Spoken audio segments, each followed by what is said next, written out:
Assalamualaikum warahmatullahi wabarakatuh. Salam sejahtera untuk kita semua. Shalom, Om Swastiastu, Namo Buddhaya, salam kebajikan. Salam sehat, salam Pancasila. Para insan pendidikan yang kami cintai, senang sekali kita jumpa lagi dalam acara pagi, Pakar Berbagi, bersama saya Indra Karismiaji dari Populi Institute Indonesia. Pakar Berbagi ini adalah acara pendidikan yang mendatangkan para pakar pendidikan dari berbagai tempat, dari mancanegara. Nah, hari ini kita kedatangan pakar dari Australia, dari Malaysia, dan juga dari Indonesia sendiri. Apa yang mau kita bahas hari ini? Kita akan membahas tentang mengukur kemampuan bahasa Inggris. Nah, kita tahu bahasa Inggris itu adalah sebuah keterampilan yang nggak bisa ditawar lagi ya. Kalau kita bicara era digital ini, era 4.0 ini yang sangat global, itu kemampuan bahasa Inggris nggak bisa ditawar lagi. Nah, tentunya kita-kita ini di Indonesia yang bahasa ibunya bukan bahasa Inggris, butuh untuk melatih kemampuan kita, mengasah kemampuan kita, dan tentunya juga kita harus mengukur sampai jauh mana kemampuan berbahasa Inggris kita.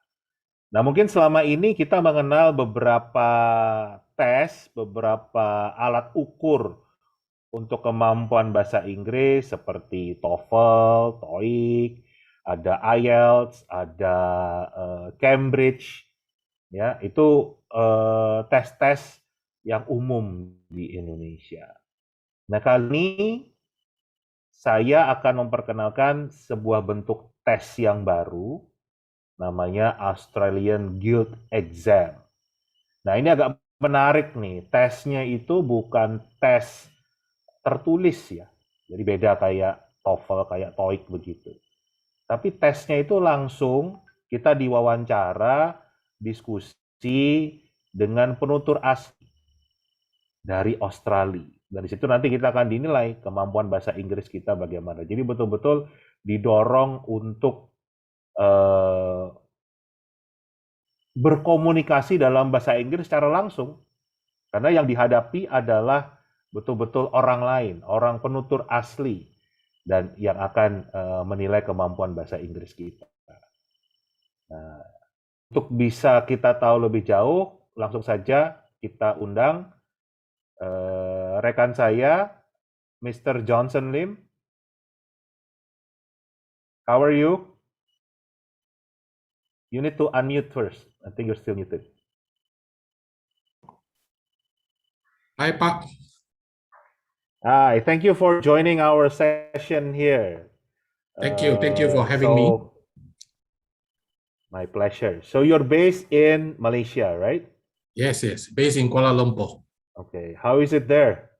The COVID case, is it under control or still high? Oh, still under control, but very high numbers. I see.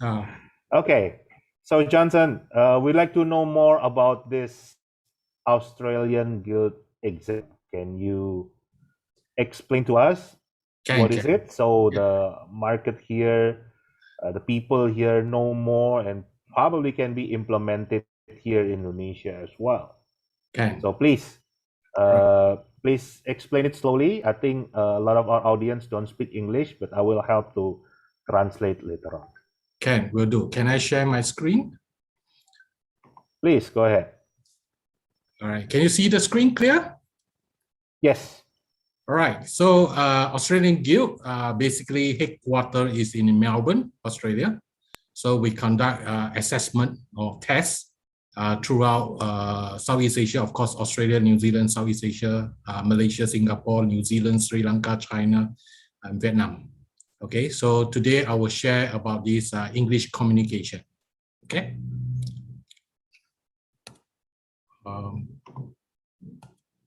Right, so I want to ask the audience, when your baby or a person is born, do you think you learn to speak first or you learn to write first? Which one do you think? Right. So if you see you learn to speak first, maybe in your YouTube, can they comment? Type 1. Yeah, sure. If you think that you learn to write first, you can type 2 on your comment in your YouTube. Ya, So we Bapak can Ibu sekalian, see, Johnson menanyakan, waktu kita lahir, kita itu belajar bicara dulu atau belajar menulis dulu? Nah, Bapak Ibu bisa jawab di YouTube chat. Kalau merasa belajar bicara dulu, ketik 1. Tapi kalau Anda merasa belajar menulis dulu, ketik 2. Silakan.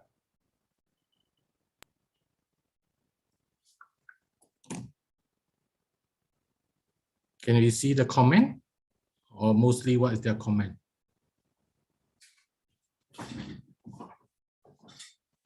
Just starting now. They say 1, of course. Okay, majority say 1. Yes. Yep. Right. So you learn to speak first before you learn to write. Okay. But you start without words. So a baby, he start to communicate, but he start without word. He use body movement. He use laughter or cry. He wants something, or he use sound or eye contact. Okay. You want to translate, Pak, or should I proceed? Ya, jadi Johnson mengatakan, betul, kita itu belajar bicara dulu. Tetapi cara kita berbicara bukan dengan kata-kata, tetapi kita berkomunikasi dengan gerak tubuh, dengan tawa, dengan nyanyian, dengan tangisan, dengan suara, dengan eye contact, tatapan mata. Jadi kita berkomunikasi bukan dengan kata-katanya, tetapi dengan hal-hal lain. Okay, please continue. Alright, so semua ini, or this is called a non-verbal communication. Semua ini disebut dengan komunikasi non-verbal. Right, so communication is not just words. So most of the communication, 65% are non-verbal to get the message across. Verbal is 35%. Non-verbal is 30. okay. Secara komunikasi verbal itu 35%, yang non-verbal itu 65%. Okay, so this is an article many years ago written by a Dr. Maria from US. She make a research about the 21st century kids. So now we already in 21st century. So she's doing a research whether your kids are ready or not. Oke, ini artikel yang ditulis oleh seorang pakar dari Amerika Serikat, Dr. Maria Fisk. Beliau menulis tentang bagaimana kehidupan di abad 21. Apakah anak-anak Anda siap menghadapi tantangan abad 21? So one of the things that students can prepare for the kids in the 21st century is one of it is focus on communication skills. Salah satu hal yang menurut beliau sangat penting adalah bagaimana menyiapkan anak untuk bisa berkomunikasi dengan baik. Fokus ke kemampuan berkomunikasi. So we are connected in the world. Now the internet, everybody is connected. Like today, we are connected from Indonesia to Malaysia to Australia. So today we're connected. English is the main medium. And then whether your children are ready to connect, to communicate in English or not. Oke, saat ini bahasa Inggris itu apalagi di era digital ya, itu memang menjadi media untuk berkomunikasi. Nah, pertanyaannya apakah memang anak-anak kita, anak didik kita sudah siap untuk berkomunikasi dalam bahasa Inggris? Karena kalau kita bicara komunikasi lewat internet, itu mayoritas menggunakan bahasa Inggris. right? So there's another research by McKinsey and Company. It's a US research company. It says that what is the foundational skill, means what is the main skill to thrive or to success in your future of work. So now we are talking about AI, internet, or STEM, or robotic. What is the future works in 10 or 20 years? What is the fundamental skills they need? Nah, ini ada perusahaan organisasi riset dari Amerika Serikat namanya McKinsey, itu membuat kajian tentang keterampilan-keterampilan apa yang menjadi keterampilan dasar esensial yang membuat anak-anak kita akan mampu berkompetisi, mampu berkarya dengan baik di masa yang akan datang. So one of the four main skill is cognitive, the interpersonal skill, your leadership, and digital. So we know digital about literacy, AI, programming, and so on, right? But most important, you can see communication is one of it. So communication is about storytelling, public speaking, right? Asking the right questions, synthesizing your message, and active listening. 4 kategori yang menurut McKinsey ini keterampilan yang sangat mendasar, sangat dibutuhkan. Yang pertama adalah kognitif, ya, kemampuan berpikir. Yang kedua adalah interpersonal. Yang ketiga adalah self-leadership. Dan yang keempat adalah digital. Secara khusus di kognitif ada kemampuan untuk komunikasi, bagaimana kemampuan storytelling, bagaimana kemampuan bercerita, kemampuan bicara di depan umum, bertanya, kemampuan bertanya, kemudian bisa menghubungkan pesan, kemudian bagaimana mendengarkan secara aktif, itu adalah kemampuan komunikasi. So these are the skills that we need to train our young people. So in future, they are ready for the work, right? So example, Rolex, they don't sell watches. They tell the story, how luxury when you wear the Rolex, right? So you feel it because they have to tell a story. So Harley Davidson, they're not just selling motorbike, but they're selling a lifestyle. So when you ride on it, you feel cool, right? So same thing like Apple. It's not electrical, they sell the simplicity and the style. So how all these big companies do it? They do it by art of storytelling. Nah, di sini sangat menarik nih, bicara tentang seni bercerita, itu sudah dipakai oleh perusahaan-perusahaan tingkat dunia. Misalnya Rolex, itu perusahaan yang memproduksi jam mewah ya. Yang dijual itu bukan jamnya, tetapi statusnya. Jadi itu yang diceritakan terus-menerus dalam kampanye, dalam promosi, iklan-iklan dari Rolex. Yang dijual bukan jamnya, tapi statusnya sebagai orang yang tentunya punya status tinggi kalau menggunakan jam Rolex. Motor Harley Davidson, yang dijual bukan motornya, tapi yang dijual adalah gaya hidup, lifestyle. Apple, kita bicara iPhone, iPad, MacBook, iMac. Yang dijual bukan perangkat elektroniknya, tapi yang dijual adalah simplicity, stylenya yang berbeda. Jadi ini kenapa pentingnya kemampuan untuk bercerita, kan gitu. Jadi walaupun barangnya sama, tetapi dengan cerita yang berbeda, impact-nya akan berbeda. Okay, so that is why the English communication is very important, especially we have a lot of startup. You need to convince your investor or you need to convince your people to buy your product. So example in Indonesia, you have Gojek, Tokopedia, Buku Kas. So before they are well known, they have to tell a story to investor or to tell the story how good they are. So that is very important in their communication skill than the written. Because written, computer can help you, computer can correct your grammar, but communication, when you present, to your investor, that is the most important thing for communication skills.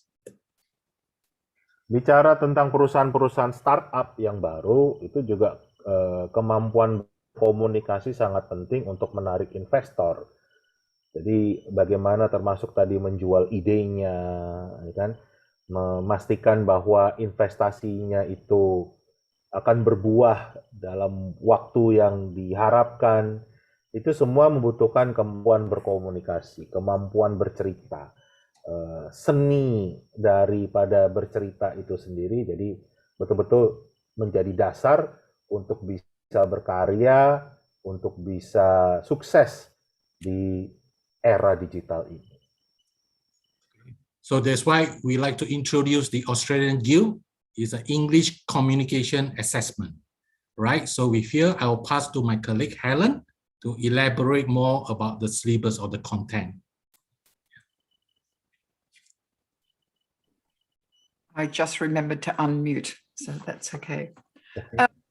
When we put together this syllabus, which was done some time ago, and obviously it develops, the aim is to encourage children, all the participants, whether they be children or older, to practice their actually speaking to us as an examiner. So not sit there and write answers, but to sit there and speak with us.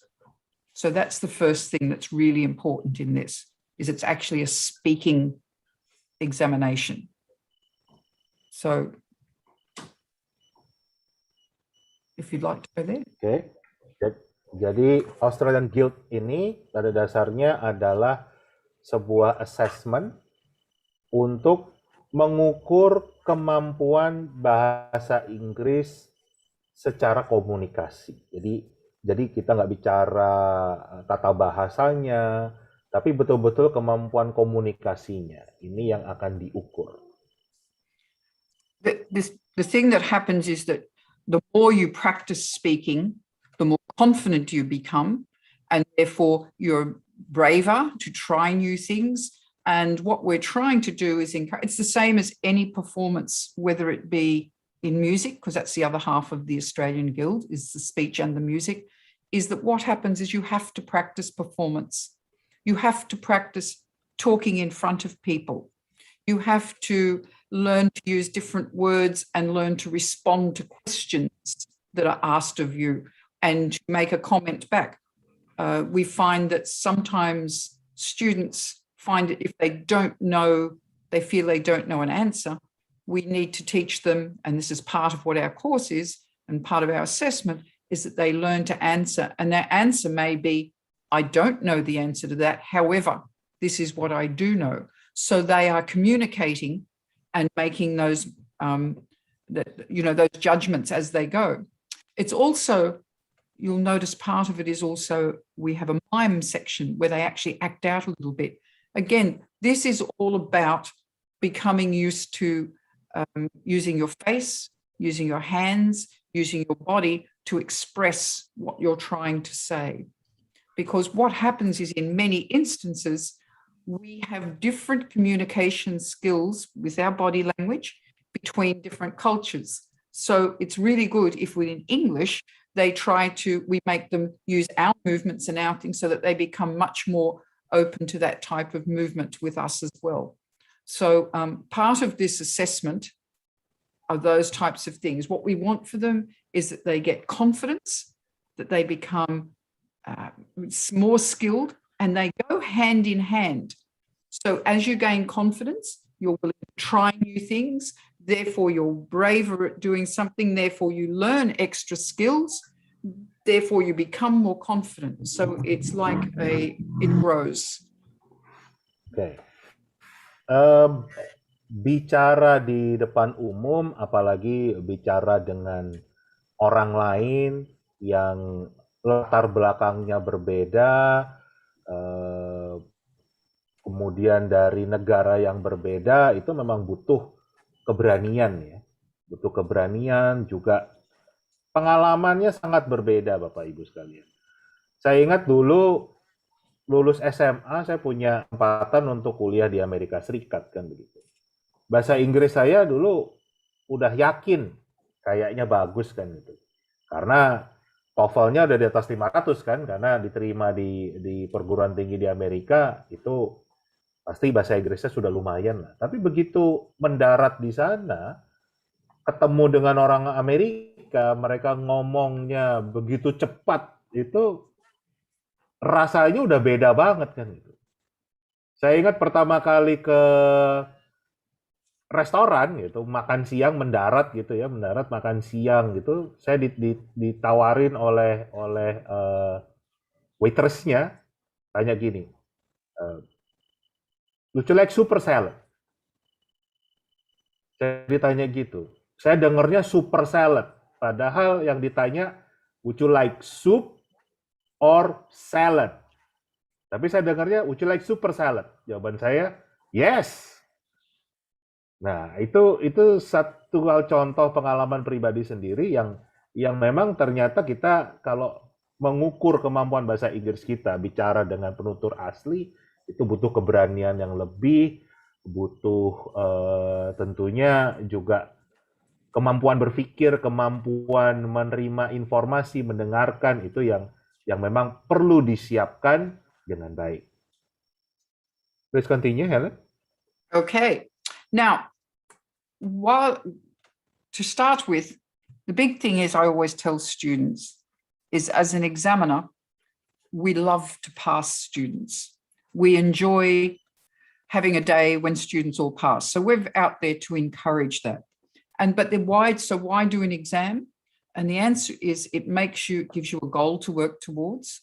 Because if I look at a student and say, in 10 years, you're going to speak wonderful English and they're only about 7 or 8 years old, that's a lifetime, so too long.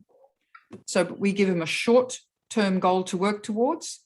And what happens is they come into the exam, they get a certificate. This improves their confidence because what happens is they've passed a certain level. We've had certain goals to work towards.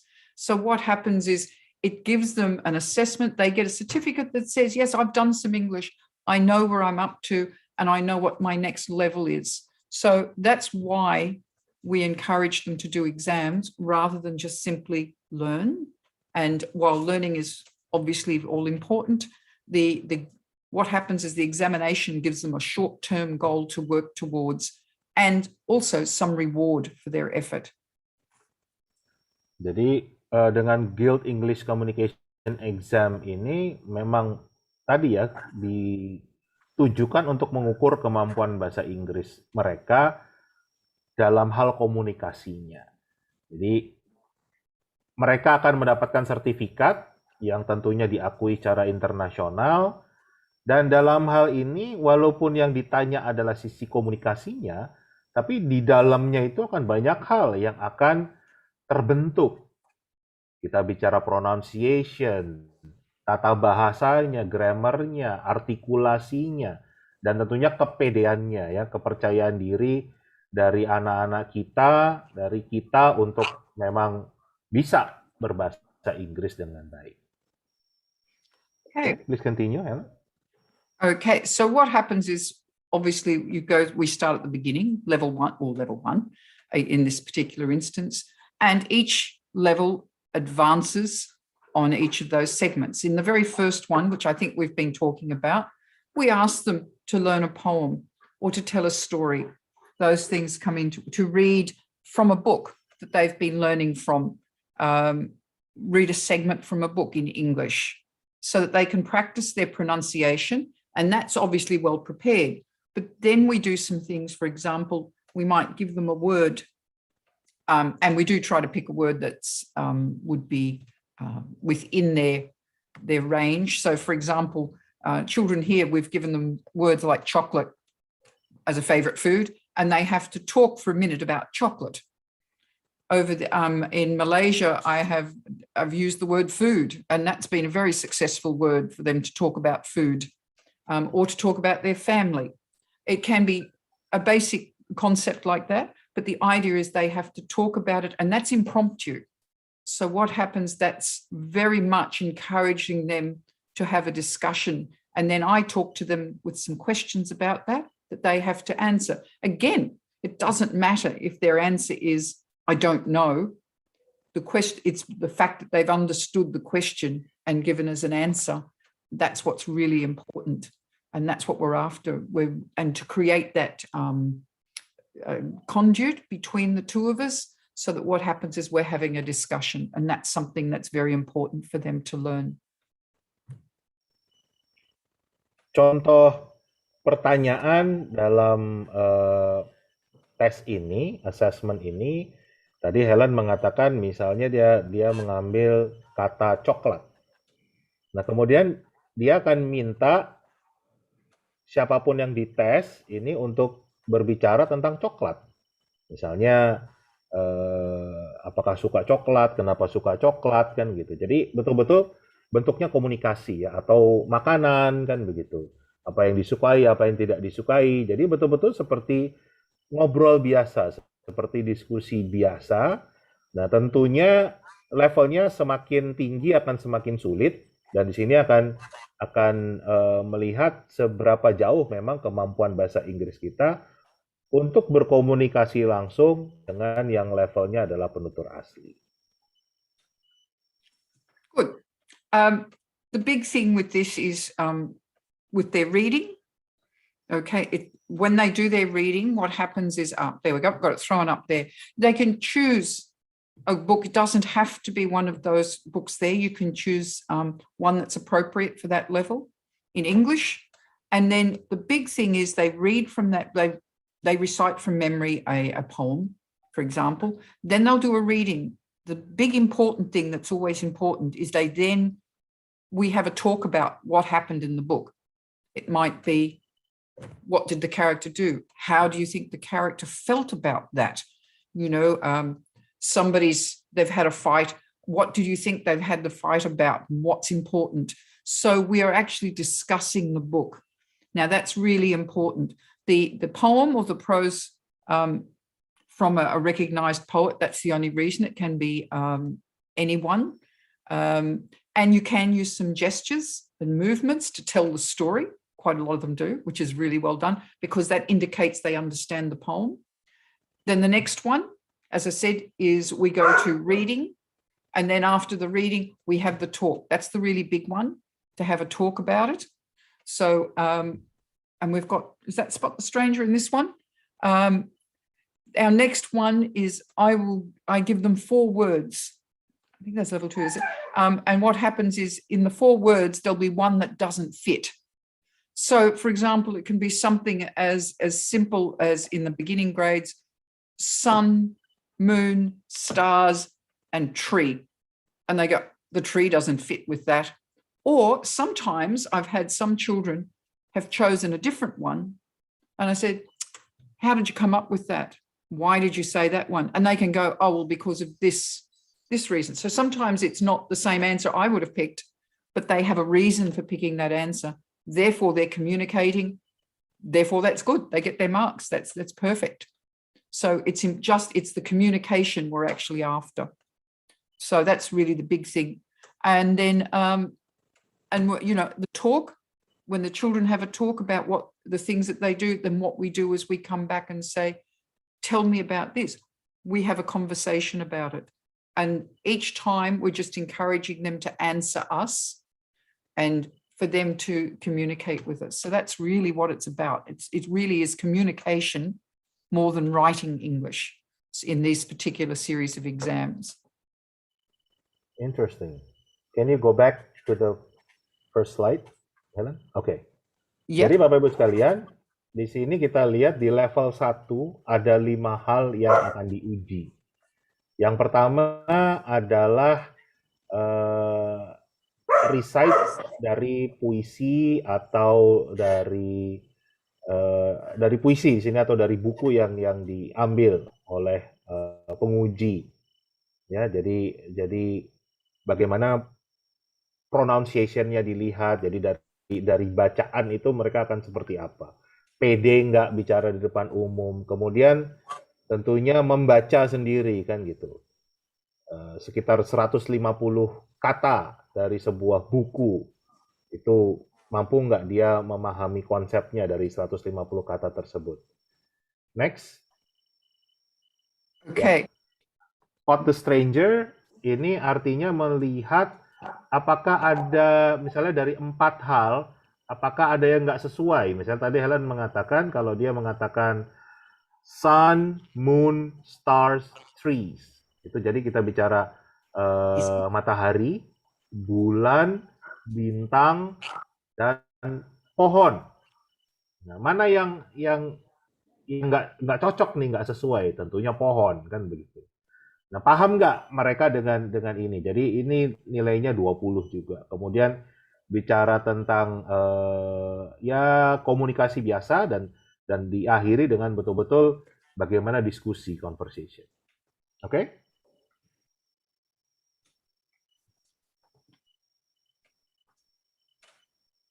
Okay, we'll throw this up. So when we're looking for our assessment, obviously the factors that have come up on your screen are important, but perhaps the most important is the fact when they make their, not so much accuracy of pronunciation, that will come with time, the more they use it, but the fact that they articulate, they express to us, they say something back to us. That's what's really important. Pronunciation, to some extent, can always be improved as you go along, particularly in, from the lower levels.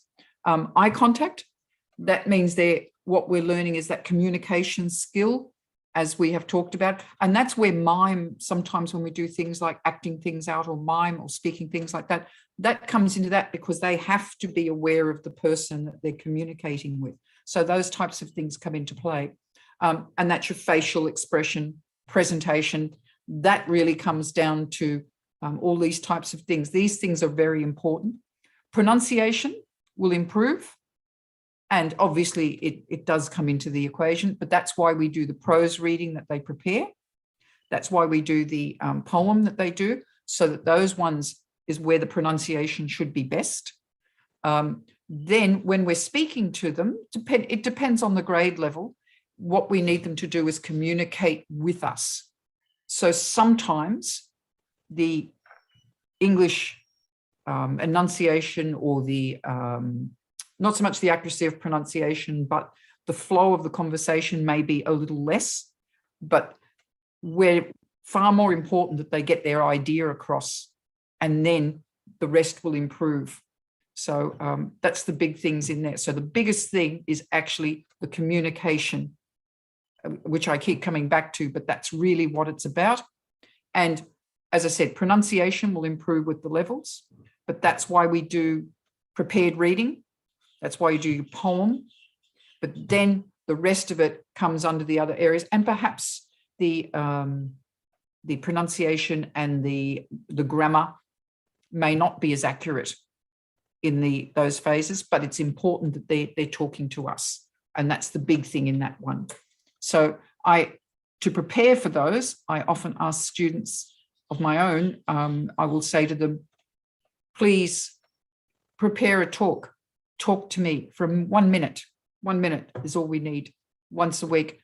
And sometimes it'll be better than others. Try to choose topics that they enjoy, that they're familiar with.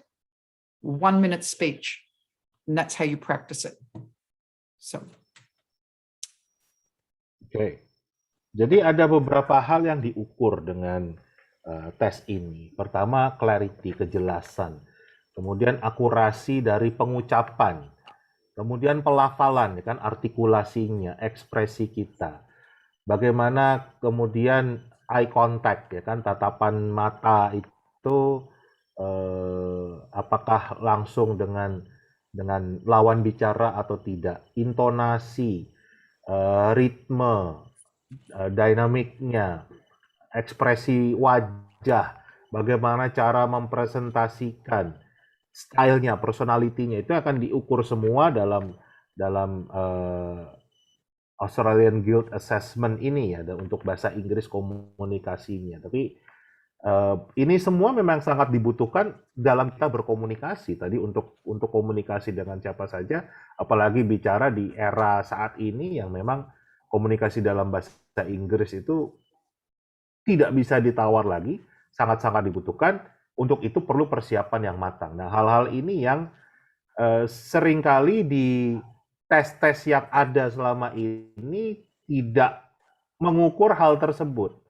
Nah, disinilah letak bagaimana Australian Guild itu memberikan alternatif yang belum disediakan oleh assessment yang lain.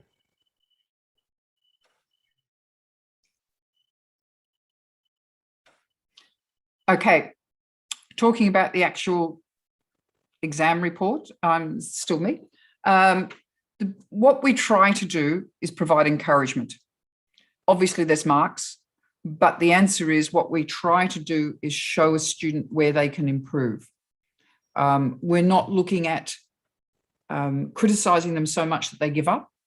That's a waste of time and a waste of energy for everybody. What we try to do is, for example, you see it's constructive comments, it's encouragement. We talk to them and we may say, hello, a great start and a terrific finish, just a couple of little slips in the middle. There may be things like that. And this one, as you can see on this one, just be careful that you don't fade away at the end. Keep working on the ends of words. Make sure that you use this one. But what a great start. You were very fluent. I had my very first lecturer at university who was a music educator, was very keen. He always said, you start with a positive comment because then they'll listen to what you need to tell them to learn. If you start with a negative comment, they will switch off. So from an examination point of view, our examiners are there to encourage, not to give them assessment, obviously, but to also encourage and help them improve. And you'll notice the comment here was very much, this was good, now just work on this little bit. So that the idea is we always try to start with something that's very positive. So, okay, is my friend still there? No? Okay. Not there. Okay, we can continue. Yep. So this is the marks. So you can see we have right through, we actually don't have a fail. We're just saying you're not quite up to grade standard yet. That's the one down the bottom. So the idea again is even there, it's about encouragement. So 96 up to 100, a high distinction, distinctions, honors, credits, 2 different credits, B plus and a B, then a C plus and a pass. And then even there, 64, it's not a fail. It's just you haven't quite got to this grade yet. So perhaps you need to do a little bit more on that particular grade level. So the idea is always, it's about encouragement. It's not easy to learn a foreign language. So what I think we're very proud of the fact that we can offer a very positive option, that what happens is we encourage people continue. He's back. Okay. So what happens is even if they haven't quite got it there together, we're still able to encourage them by saying, you weren't quite there today, but you'll be there next time. So you just weren't quite there today. So in no instance do we actually look at people and say you failed, even if it feels like it. That what happens is you didn't fail, you just weren't quite ready yet. So the idea is to encourage them at all stages. Yep. Okay. Sorry, my internet went down earlier, so it happens, doesn't it? Oke, jadi Bapak Ibu, ini tadi sudah dijelaskan sedikit oleh Helen tentang bagaimana penilaiannya. Angka untuk lulus di tiap level, untuk level 1 ini 65. Ya kan? Jadi tadi sudah ditunjukkan ada sertifikatnya, ada model penilaiannya. Jadi di sini menunjukkan untuk bagaimana standar lulus minimal 65. Dan itu nanti akan mendapatkan sertifikat dari Australian Guild. Okay, please continue. Okay, Johnson, are you going on from here, or was this still me at this point? Okay. You. Okay. We can now, what we have been doing online. in the obvious problems that we have in the world at the moment, which means nobody's traveling anywhere. And I'm so disappointed because I do like traveling. But we've been doing online exams, and we've done both video exams and we've done FaceTime exams. Now for speech, obviously the FaceTime or Zoom, each way you can do either of those, works quite successfully. We found it worked very well. I heard all the children quite clearly, and we were able to interact, which was what's really important in the speech. So it worked really well. I think the kids enjoyed it, and they did. This particular one that we've got is a group of Sri Lankan children who did their exams recently, and it's been very successful. And we've had to go with the times. Obviously, the preferred option is to do it live in the long run. But so what we're doing now is doing it either by FaceTime or by Zoom to make it work for the children, to give them that opportunity. Ya, jadi sekarang ini kalau dulu saya kenal Australian Guild Exam ini harus datang. Jadi kita mendatangkan orang-orang Australia ke satu tempat, itu cost-nya tinggi sekali. Tapi sekarang dengan adanya teknologi ini sudah bisa dilakukan dengan menggunakan FaceTime atau Zoom. Nah, ini contoh yang sudah dilakukan. This is recently, right, Helen? Sorry? All this, is it Zoom or FaceTime, the one that you're showing now? I think this was FaceTime, was it, Johnson? This is Google Meet. It's the same. It's the same. The Yeah. latest one. This is latest from Sri Lanka. Oke, dari Yeah. Sri Lanka, ini melakukan guild exam, jadi pengujinya dari Australia, yang diuji dari Sri Lanka, modelnya seperti ini.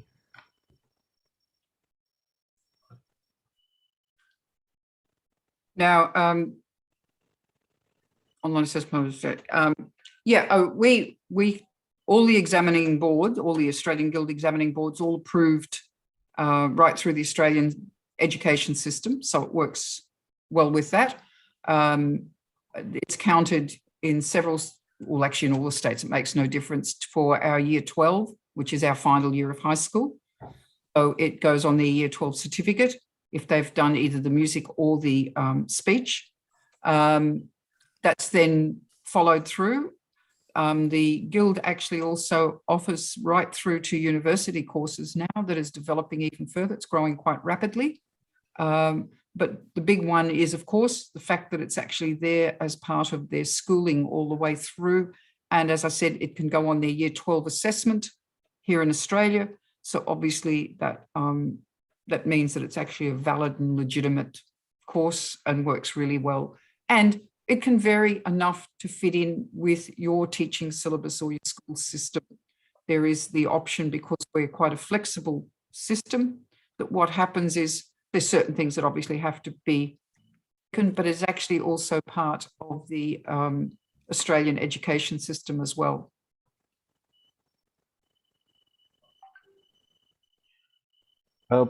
Helen, can Yes. you explain to me a little bit more on the school or teacher can take online assessment?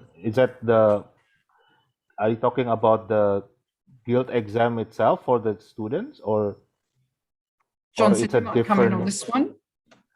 Yeah. It means the school or the teacher can prepare this online assessment as part of your classroom assessment okay. for your students. Okay. Right? So it can be I see. easily integrated in your syllabus, because the books that you read, you don't have to follow the syllabus. You can use your own reading books.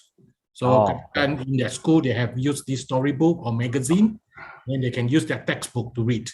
You don't have to use the Australian textbook. Yeah. Oke, asik, gotcha. Jadi Bapak-Ibu sekalian, guild exam ini ternyata juga sangat fleksibel. Artinya begini, kalau ada sekolah yang mau menjadikan Australian Guild Exam ini menjadi satu kesatuan, jadi mereka yang akan mengikuti kurikulum atau silabus yang diadakan di sekolah atau di perguruan tinggi Anda atau di tempat kursus yang Anda jalankan. Jadi tidak harus menggunakan buku dari Australian Guild, bisa menggunakan buku yang sudah dipakai di sekolah atau tempat kursus atau di kampus yang menjadi memang kurikulumnya, tapi yang menguji tetap penutur asli dari Australia ini. Jadi sangat fleksibel dalam mendesain model assessment-nya ini. Oke, continue. I will show a sample video how the real life online assessment is conducted. Okay, I'll share video. Ini contoh bagaimana pelaksanaannya dilakukan. Oke.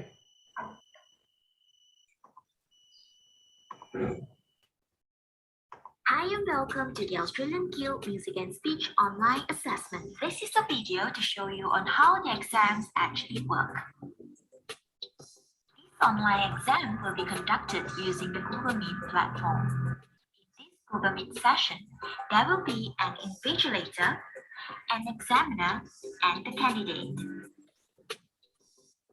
Before we start the exam, the candidate is to show their identity card or passport facing the camera for verification.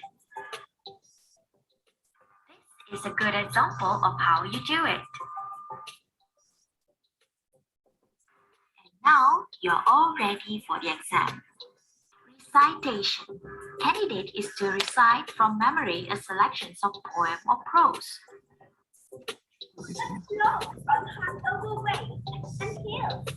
When all is gone, I'm so proud of cost of daffodils.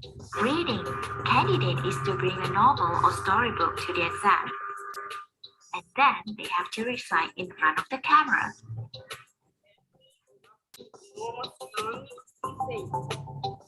Spot the stranger.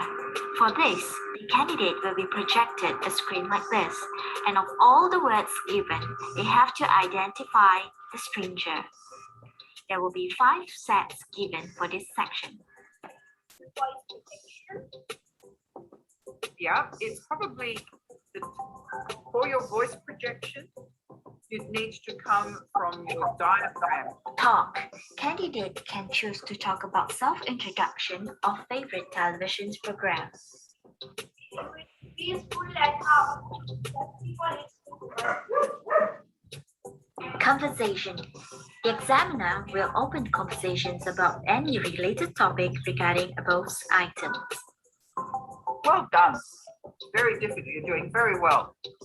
Now, talking about your book, did you enjoy reading James and the Giant Peach? What did you think about it? What made it interesting? And then you have completed your exams. Of course, with those compliments from the examiner. Well done. That you pretty much got the gist of it. Good work. Well done. Good girl. Well done. Nice work. Happy candidates make happy examiner, and happy examiner make happy exam. Hope to have you soon. Bye. Right. Interesting. It's actually quite simple, huh? Yes, it's very straightforward. Yeah, very straightforward. But I mean, really, the whoever being assessed here needs to have confidence. Talking directly to a native speaker. That's nice. Even though it's using Zoom or Google Meet or video conference app. It's what we have to Nice. do at the moment, isn't it? Yes. Right. Okay.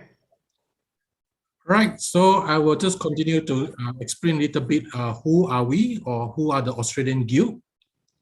Okay, right. Yeah. So Australian Guild is founded in 1969. It's a non-profit public education institute, examination for music, all the Western instrument, speech and drama, and English communication. Head office is in Melbourne. So all the syllabus are based on performing skill and also for teacher skill. So it's present in Australia, New Zealand, Singapore, Malaysia, Brunei, Indonesia, China, Sri Lanka, and all different parts of the country. And our qualifications are recognized by the government, our Victoria Department, and different countries as well.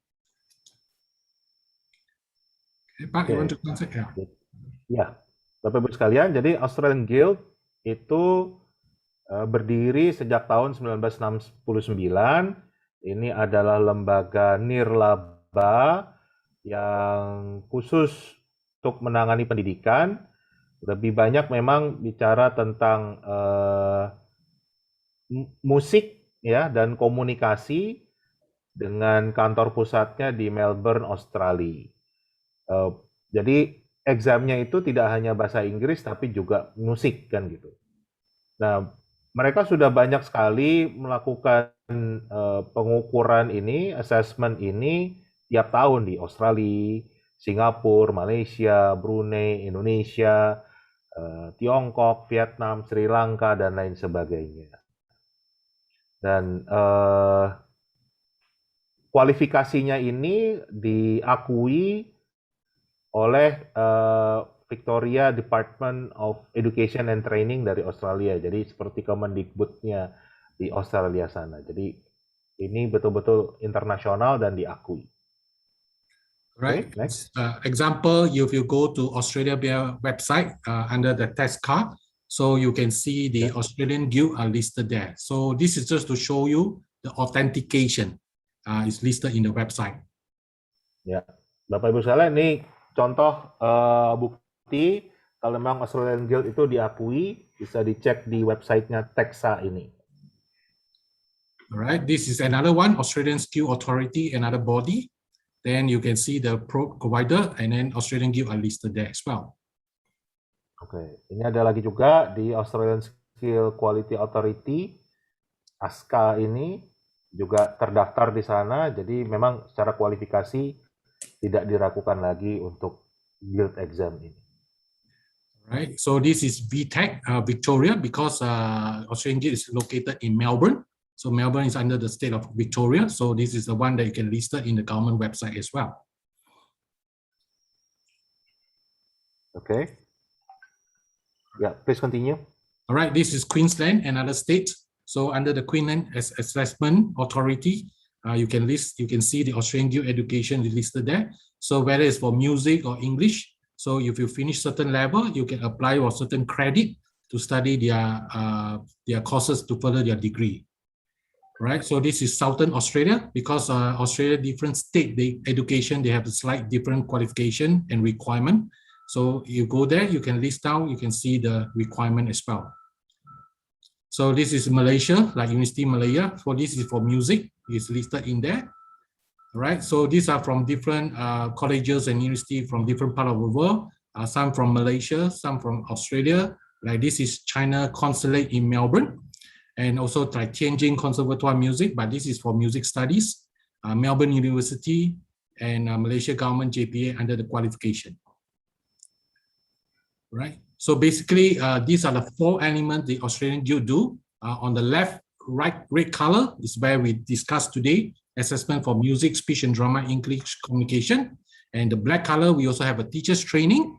And then the blue at the bottom, we also have a student's excursion where I will explain to you more. And then the last one, the green one, is where the online assessment now is not only music, but also speech and drama and English communication. Oke. Jadi Bapak-Ibu sekalian, yang dilakukan oleh Australian Guild ini ada beberapa. Assessment, tadi sudah kita bahas ya, ada di musik, speech and drama, dan bahasa Inggris. Kemudian juga ada pelatihan guru, ada education excursion itu study tour gitu, jadi ke Australia sana, dan juga ada online music assessment.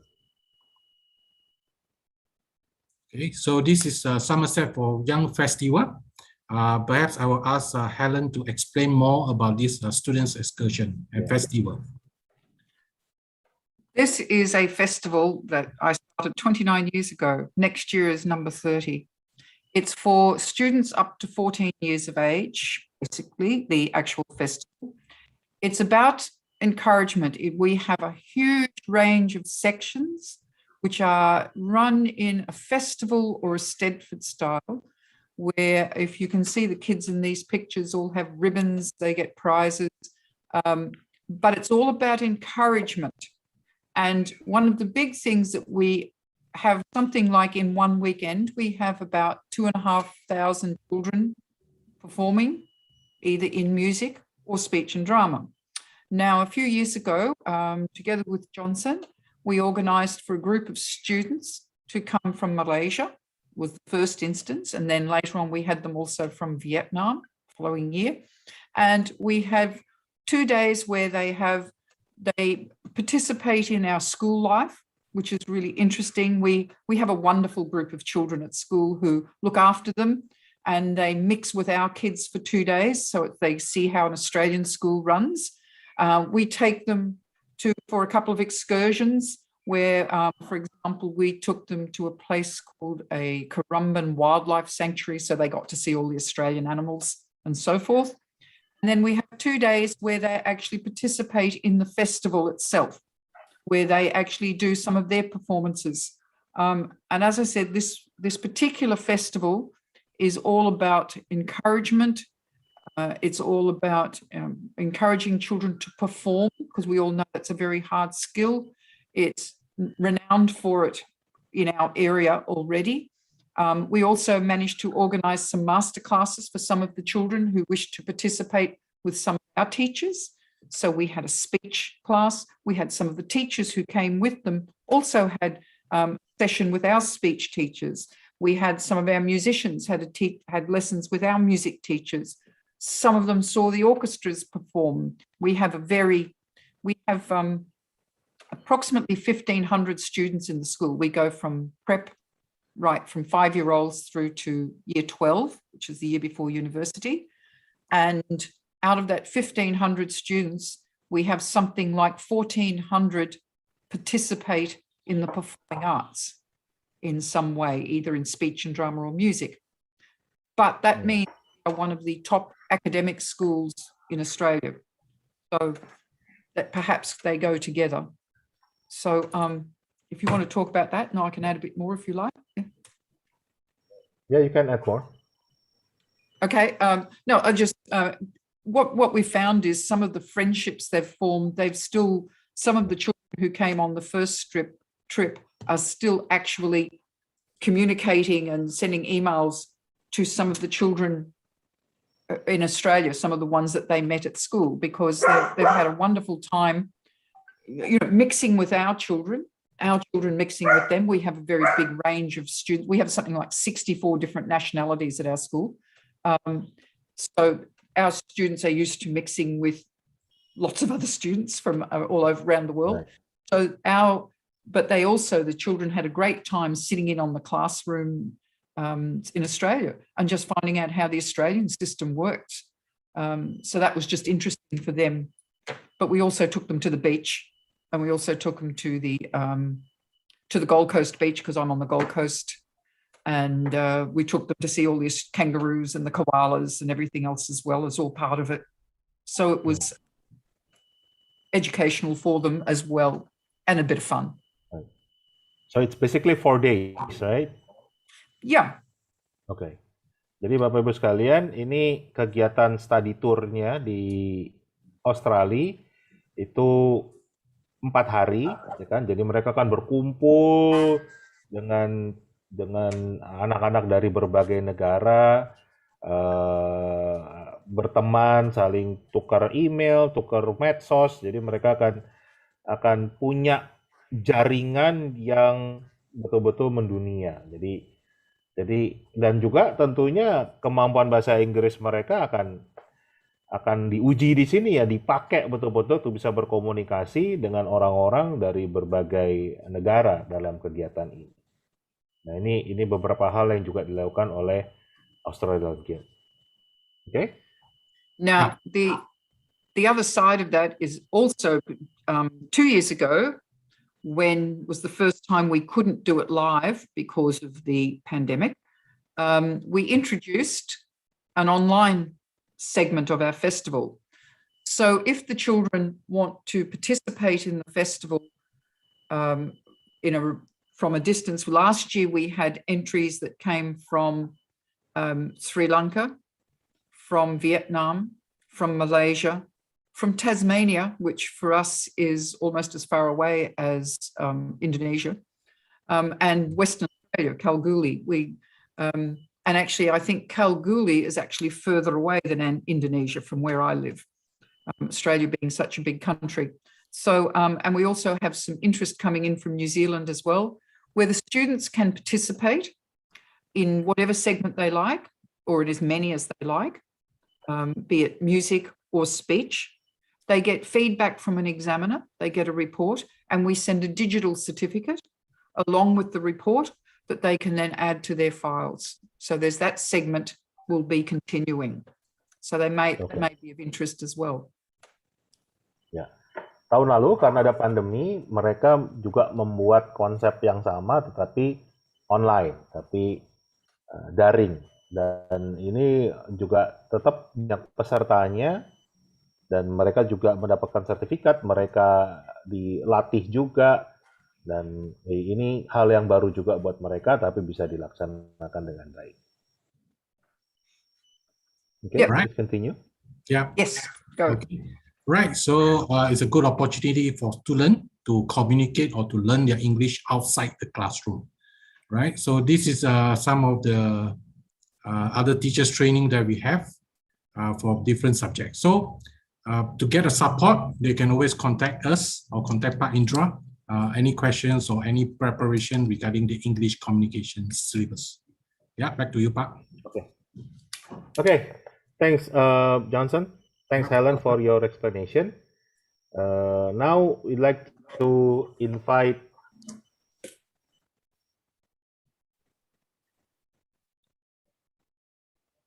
Johnson, can you stop the share screen, please? Sure. Yeah. I would like to invite Pak Didi and Bu Nur Arifah Derajati. Pak Didi ini adalah presiden dari Indonesian English Course Teachers Association. Jadi asosiasinya guru bahasa Inggris di kursus ya Pak Didi ya? Yes, Pak. Ya. Kalau Bu Nur Arifah ini adalah dosen bahasa Inggris dari UNS Solo. Nah, dua tokoh ini adalah tokoh pendidikan bahasa Inggris yang sudah sangat terkenal sekali. Nah, saya sengaja undang beliau untuk menjadi penanggap tentang Australian Guild exam ini. Silakan Pak Didi, Bu Nur Arifah untuk bertanya ke Johnson, ke Helen, menanggapi apa yang sudah mereka sampaikan. Waktu dan tempat saya persilahkan. Oke. Bu Nur, izin ya Bu? Silakan Pak. Saya pertama dulu karena menarik ya. Menarik ya Bu Nur ya? Betul. Helen, you know, Australian Guild exam ini really interesting for us gitu ya. But the first question, and I believe that it is the question for Indonesian.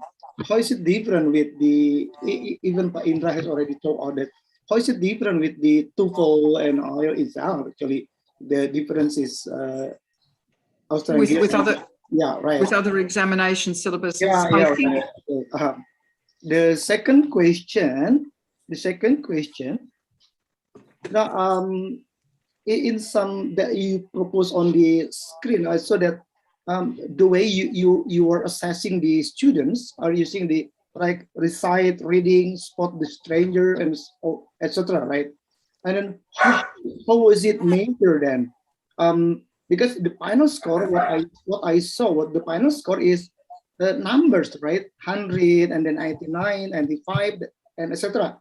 With you. So how is it measured? Then among the examiners can have the same perception. right. Right. That the question too. Okay. Right. I think how is it different? One of the big things we found, and I think Johnson found this when we were examining in Malaysia, is that I think one of the biggest differences is we're a very positive. We are there to encourage, not just to assess, but we are there to encourage students. And that's really important.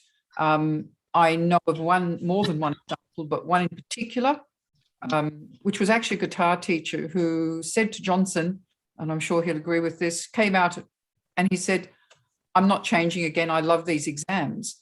And Johnson asked him why. He said, because my students came out happy. Now, he said, I don't know what marks they've got yet, but they came out happy because the examiner spoke with them. And this is something we've found that we have when we've had students come to exams. We're the same in Australia. So we're examining our students in exactly the same way. And that is one of the really positive things that we do, is we are there to encourage students, not just to assess them. Although that's very important, don't get me wrong. The idea is that we are there to encourage students and to get them speaking more English. And that's really part of what it is about. So that's one of the big differences I find. I've had students do exams in lots of different syllabuses, because sadly I'm old enough to do that, lots of different syllabi, right? And the big thing is that is one of the things that we have been very, very keen to do. And all our examiners are trained that way, that they offer positive encouragement to the student and not just go, well, that was good, that was bad, you know, sorry, kids, you weren't good enough. Okay, so that's probably the major, I think, difference, one of the big differences. The other one is the actual emphasis on communication. Emphasis on communication.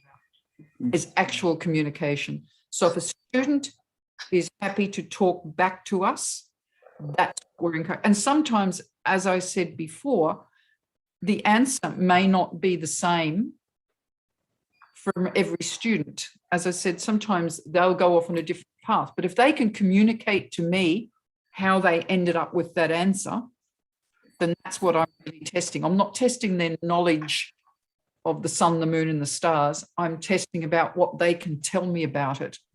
And if they come up with a different answer, but their answer is, from their point of view, legitimate, and they can communicate that to me, then they get their marks, because they've done the right thing. They've given me the right answer from the perspective that I'm looking for.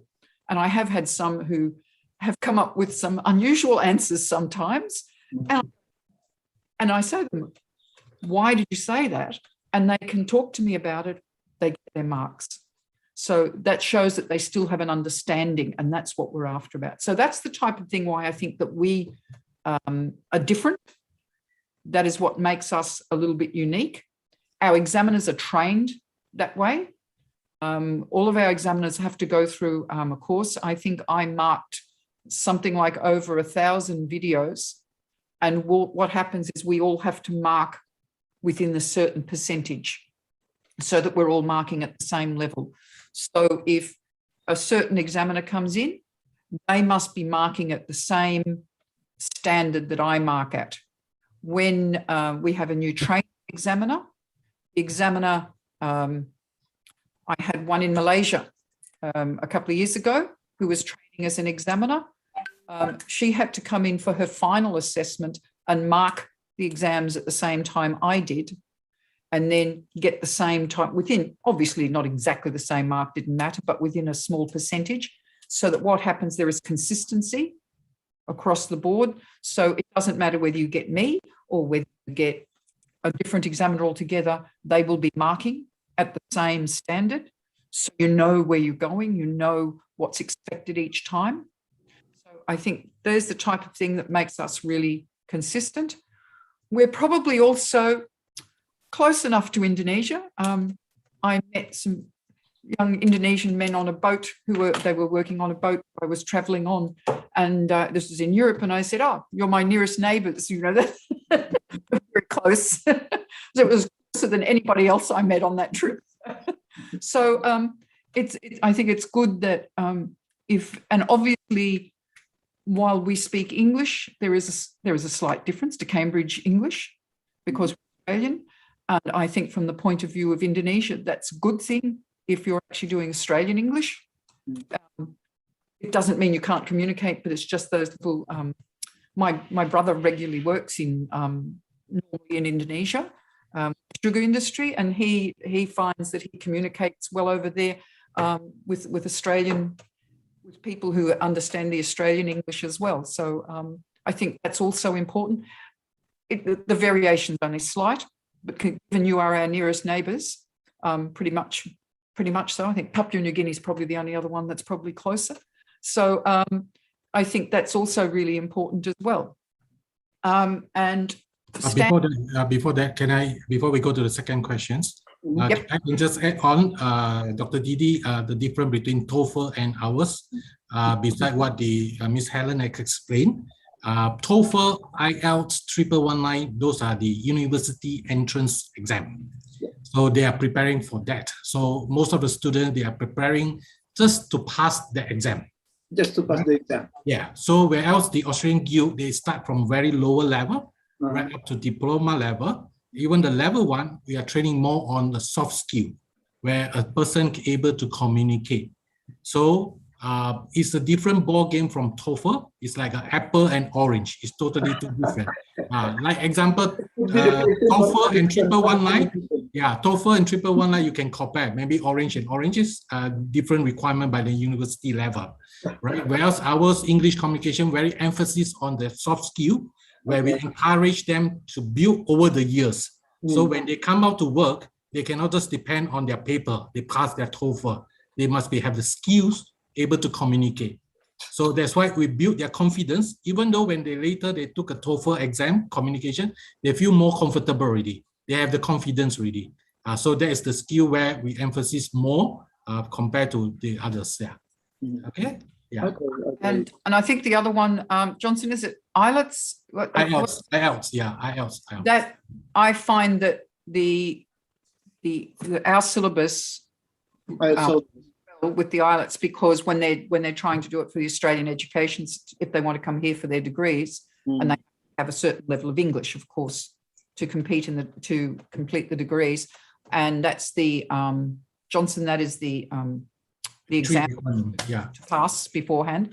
We find that our English communication system really prepares them well for that. So that's another factor as well. Now, the next question was like about standards. It's yes, standard. Marking, assessing finally. So because when I saw you that it is in numbers, right?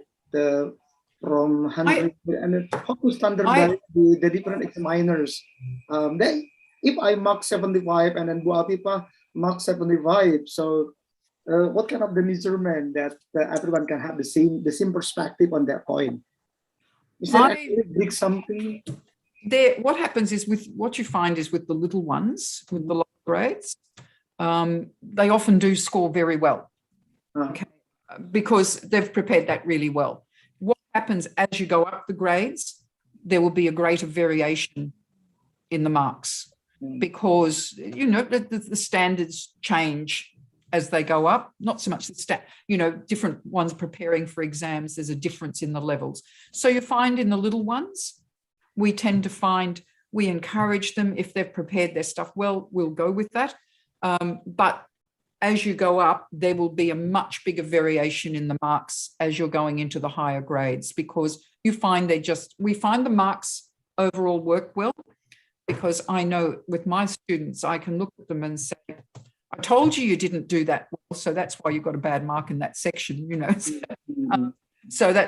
So from that perspective, but it's usually with the older ones that there's a much bigger variation in the marks, because we're expecting a higher standard and we're expecting more from them in those higher grades. Now, the group from Sri Lanka, which is the ones you've probably seen most recently, what you do tend to find, I find as an examiner, if you're from one teacher, you will often find the marks are very similar because that teacher prepares them in a certain way. So if they're a whole group of level ones and they're all from the one teacher, often the mark will be very similar because that teacher has prepared them in that way.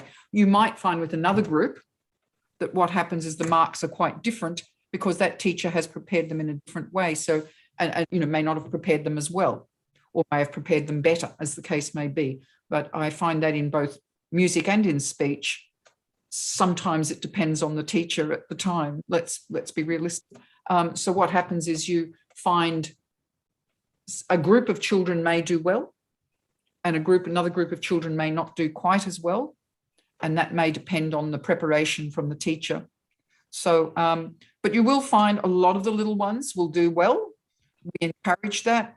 We, if they can communicate with us, that's what we're after. And we're very keen for them to do well in the lower grades to encourage them to continue. And then, as I said, as you go up, there will be a bigger variation, much bigger variation in the marks, because that's when it becomes a little tougher. They have to prepare better. There's more that's expected of them. Just an example, Pak Didi, if it's for minor, they come in, when the examiner asks a question, he or she able to reply very confidently, very smooth, probably she will get a distinction, 90 or 80 plus honors. So if she hesitate or talk, wait for a while or not confident talking, maybe she will get a credit 75 and 65. So that is a big difference. So when the students come be prepared, then probably they were able to answer most of the things. So that's how their presentations is.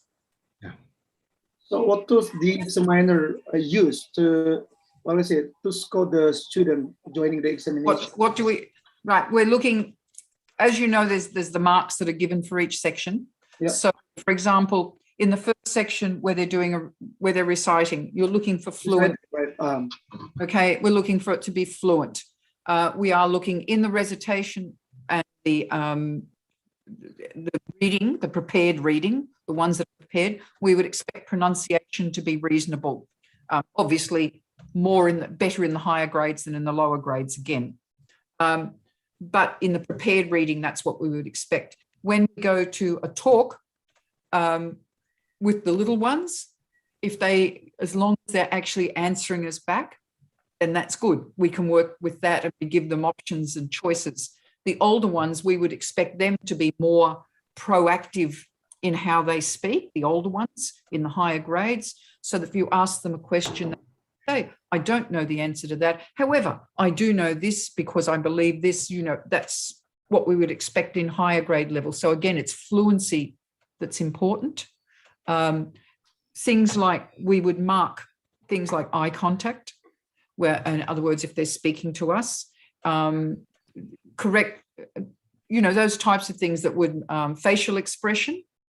In other words, again, that's all about communicating with us. If I'm talking to you, I'm going to look at you, I'm going to speak to you, it's a bit harder on Zoom, but, in a normal process, I would be looking at you, I would smile at you, I would talk to you, I would use my hands. I use my hands all the time. So, I would be communicating with you. And that's what we're starting to look with from the older children and what we would expect.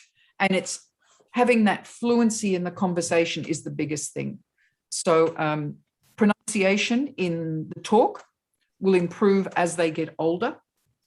And as long as we can understand them in the beginning stages, their actual English sentence construction may not be brilliant in the early grades. That's okay, because that will develop. But in the higher grades, we would expect their sentence construction and their grammar to be better than what we would expect in the babies, of course. Okay, does that help a little bit? Yes, no. Maybe Bu Nur will continue that one. Yes. Go ahead, Bu Nur. Please, Bu. Okay, thank you, Pak Didi Mulyadi. Thank you very much for the explanations from Mr. Johnson and also Mrs. Helen Little. Yeah, this is new. Maybe this is new for me because I have experience when I was teachers for 17 years in Jakarta. So there's a kind of certifications, but it is only test, and this is all written.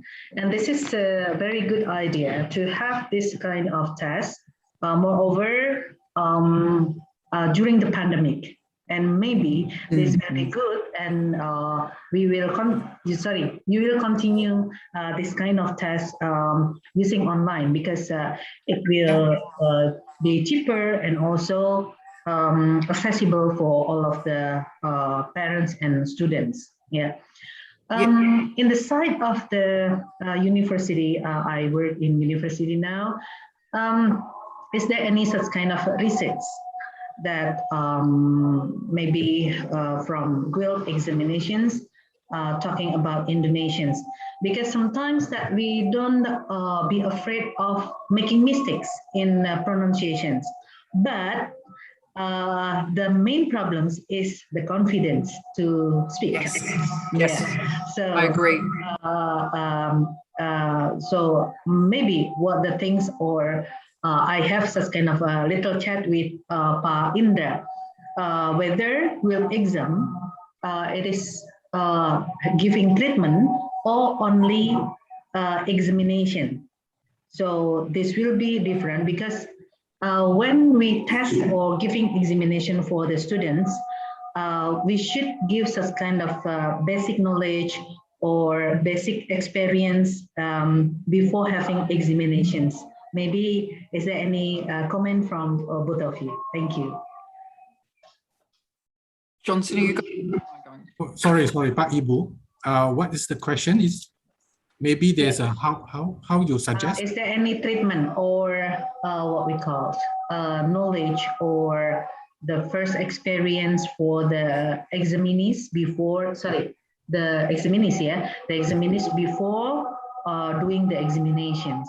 Oh, okay. Yeah. We can do a test run, right? So for, let's say for your group, we can do a Easy. first round of test run, like a real exam. Easy. Okay? Yeah. So you can gather a couple of students, let's say 5 students or whatever. We do a test run, and then they can talk, and then we could do like a real exam. So then after the first round, the teacher also familiar, the students also have an idea, then they can give feedback. So like just now what you mentioned that Indonesia, let's say some students are not confident. That is the main purpose. That's the main purpose of this English communication. We won't call it a test, because when you put the word test, student will be very scared. They will be threatened. So we put it like an assessment, just like you go a body checkup. So you go to body checkup, you see all our examiners are very friendly. Okay, so you go body checkup, but this time your body checkup is on your communication skills, right? So you won't feel pressure. So you just speak naturally, and then that's why you when you have confidence, you move forward. So later, when you're up to TOEFL or 1119 or IELTS level, you are ready. Or when you go out to work, you are ready. That's the main purpose of it, right? So no point just taking one test and then they pass and fail, then they will feel demotivated or motivated. So what we want is train them the interpersonal skill along the way. So once they pass one level, they feel confident, they will move second, third, and fourth level. So when they come out to work, they can speak communication fluently. So that's why the rationale behind. So it's not so much about the test, more on giving them the assessment so that they know, oh, this round I speak well, maybe I didn't have a good eye contact or what. So the second thing is the accents. They don't have to put English accents. As long as they pronounce properly, they speak well, they don't have to put an American accent or UK, or they don't have to purposely to do that, right? So they just speak naturally, because all the examiners know that we are the foreign language. So English is our mother tongue. So of course, the Vietnamese speak English slightly different from Indonesia, different from Sri Lanka. So that's how the major thing of it, right? So maybe to give them the idea or teaser, so we can give a trial. Then you put a couple of students, then that's how we can go. The other thing that we can do as well is that obviously they may wish to participate in the Somerset Festival as well, which is the online one where they can submit a video.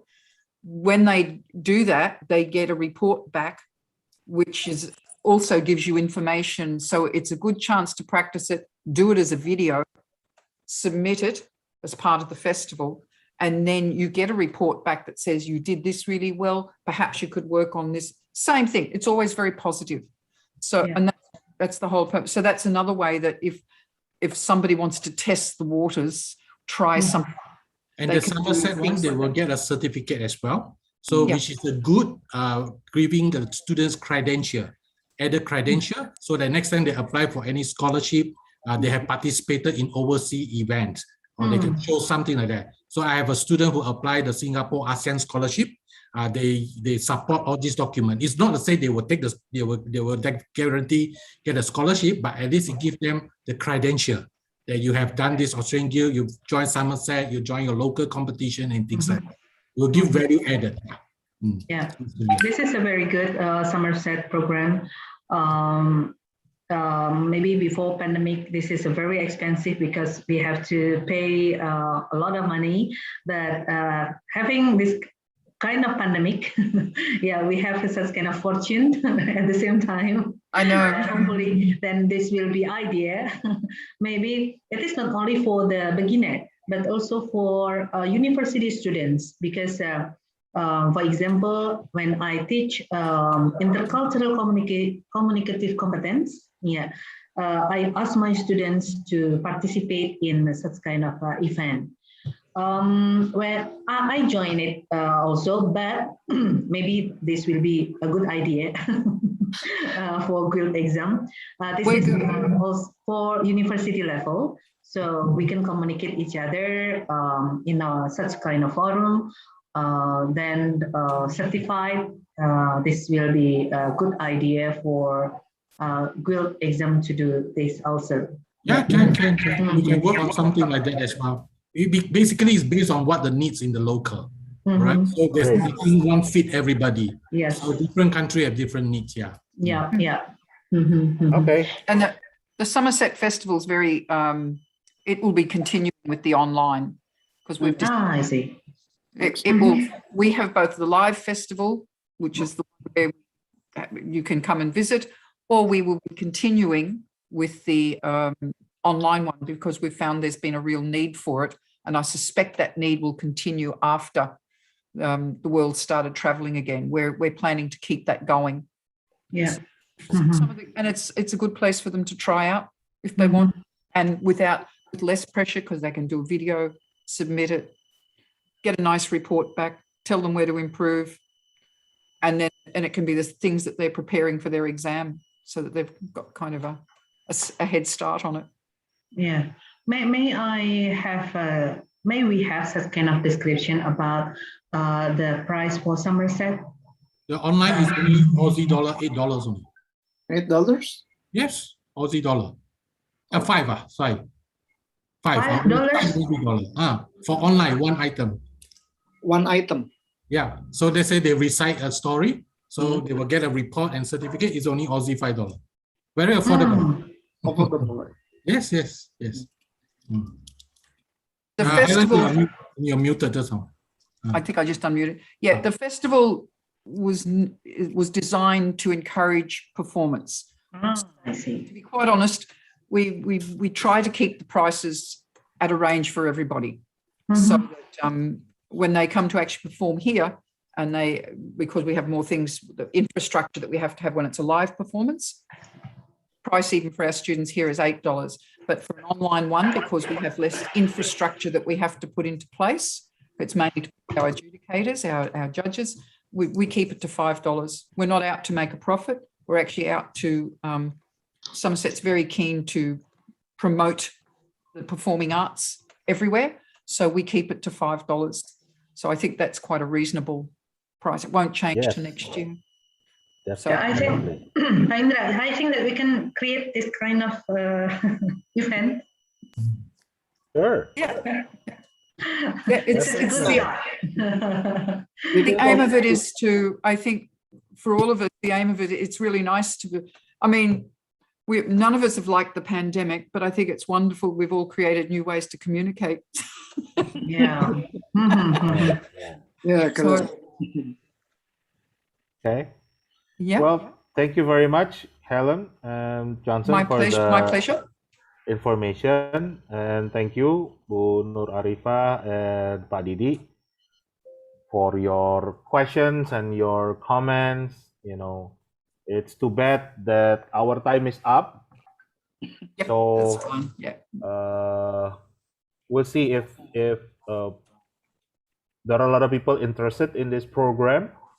You can, put your contacts in the chat or in the comments, then we will contact you, through WhatsApp or through email.